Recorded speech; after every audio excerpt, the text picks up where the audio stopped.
بسم اللہ الرحمن الرحیم۔ السلام علیکم ناظرین، میں اپنے چینل پہ آپ کو خوش آمدید کہتا ہوں۔ آج ہم ڈسکس کریں گے جو آج سپریم کورٹ میں نئی پیش رفت ہوئی ہے کہ الیکشن کی تاریخ کے بارے میں، اور کچھ فیض آباد دھرنے کے بارے میں بھی ڈسکس کریں گے۔ کل بھی اس پہ بات ہوئی اور آج بھی اس کے تھوڑی سی باتیں رہ گئی تھی تو وہ اس پہ ڈسکس کریں گے۔ اور اب ٹائم ہوا تو افغان مہاجرین اور جو آئی ایم ایف کا جائزہ پروگرام پاکستان میں آیا ہوا ہے اس کے بارے میں بات کریں گے۔ تو سب سے پہلے شروع کرتے ہیں آج کی سپریم کورٹ میں جو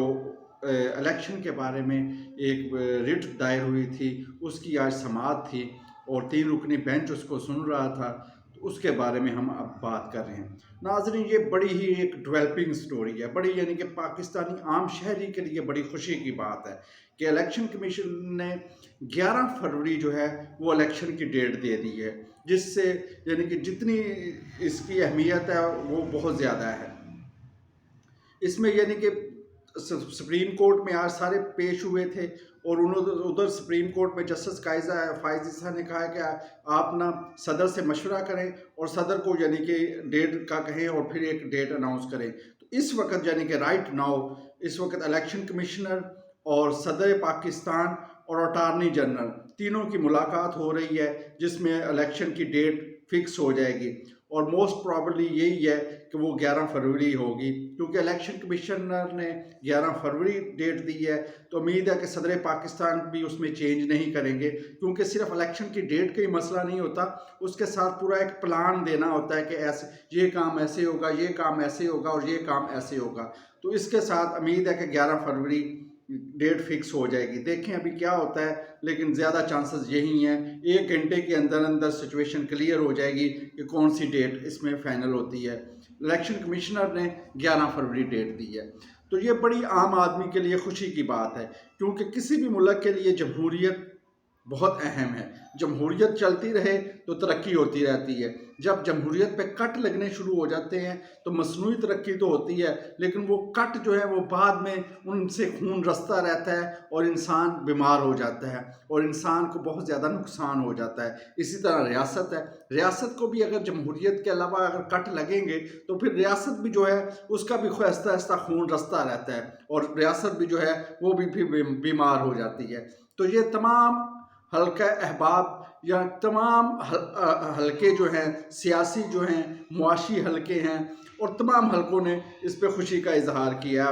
تمام سیاسی جماعتوں نے اس پہ خوشی کا اظہار کیا ہے۔ اور جیسے پاکستان میں پہلے بھی میں کئی دفعہ بات کر چکا ہوں کہ معاشی استحکام سیاسی استحکام کے بنا نہیں ہو سکتا۔ اگر ہم چاہتے ہیں یا ہمارے کچھ ادارے چاہتے ہیں کہ پاکستان میں معاشی استحکام آ جائے اور پاکستان کا جو سب سے اس وقت بڑا مسئلہ وہ معیشت کا ہے وہ حل ہو جائے، تو اس کے لیے ضروری ہے کہ سیاسی استحکام ہو، اور سیاسی استحکام اسی صورت میں آئے گا اگر الیکشن ہوں اور فیئر الیکشن ہوں اور تمام لوگ اس طرح کے الیکشن ہو کہ تمام لوگ اس رزلٹ کو مانیں، اور پھر وہ جو رزلٹ ہوگا اس کے بنا پر حکومت بنے اور وہ حکومت 5 سال پورے کرے۔ یہ نہیں کہ 1.5 سال بعد اس کے خلاف سازشیں شروع ہو جائیں، جہاں کوئی کبھی اسٹیبلشمنٹ کے خلاف ہو جائے، کبھی کوئی پارٹی دھرنا دے رہی ہے، کبھی کوئی پارٹی لانگ مارچ کر رہی ہے۔ ایک حکومت بنے اور 5 سال پورے کرے، تاکہ اور 5 سال کے بعد وہ دوبارہ یعنی کہ عوام کے سامنے جواب دہ ہوگی۔ اور معاشی کیا کہتے ہیں استحکام کے لیے یہ سیاسی استحکام بہت ضروری ہے۔ جیسے لوگ ہمیں بنگلہ دیش کی مثالیں دیتے ہیں کہ بنگلہ دیش نے بہت ترقی کر لی اور پاکستان پیچھے رہ گیا ہے، تو بنگلہ دیش میں بھی چاہے انہوں نے ڈنڈے کے زور پہ کیا، میں یعنی کہ اس کو حسینہ واجد کی پالیسیوں کا ناقد ہوں اور میں ان پالیسیوں کو نہیں مانتا کہ اس نے اپوزیشن کو بالکل دبا کے رکھ دی ہے، لیکن اس نے ایک ملک میں استحکام آیا ہے، تو چاہے تو انہوں نے تھوڑی سی اس کی گروتھ بھی کی ہے بنگلہ دیش نے۔ اگر یعنی کہ ایسے حالات پاکستان میں ہوتے جیسے حسینہ واجد کو ملے ہوئے ہیں، اگر پاکستان میں کسی پارٹی کو مل جاتے اس طرح